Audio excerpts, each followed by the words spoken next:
Hello everyone, welcome to my গ্রামের মেয়ে YouTube চ্যানেলে। তো সকাল সকাল একটু পরে নিলাম, দেন মুড়ি খেয়ে বেরিয়ে পড়লাম মাঠের উদ্দেশ্যে। মাঠটা আমাদের বাড়ি থেকে কাছেই, তাই হেঁটেই চলে যাচ্ছি।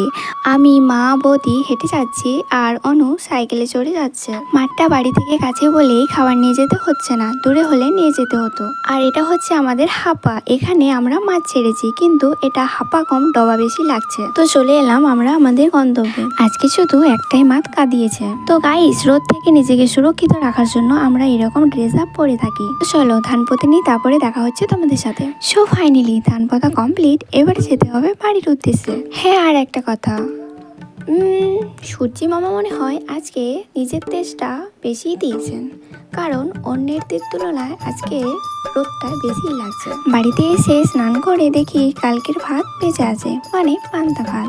আর রোদের সময় পান্তা ভাত খাওয়া মানে কোনো কথা হবে। পান্তা ভাত আছে বলে মাকে বললাম একটুকু আলোচনা করে দাও, আর আমি এদিকে সয়াবিন ভাজা করছি। আর আগে থেকেই বৌদি কেঁদুরি ভাজা আর শাক ভাজা করে রেখে দিয়েছিল। ব্যাস জমে গেল দুপুরটা। পান্তা ভাত, আলু সানা, সয়াবিন ভাজা, কেঁদুরি ভাজা আর শাক ভাজা, আর কি চাই। এক কথায় বলতে গেলে আজকের মেনুটা সেরা ছিল। ব্যাস এবারে আমরা মনের তৃপ্তিতে খেয়ে নিই। তোমাদের যদি এরকম ভিডিও ভালো লেগে থাকে তাহলে লাইক, কমেন্ট এন্ড সাবস্ক্রাইব অবশ্যই করবেন। দেখা হচ্ছে নেক্সট কোনো নিউ ব্লগে। বাই।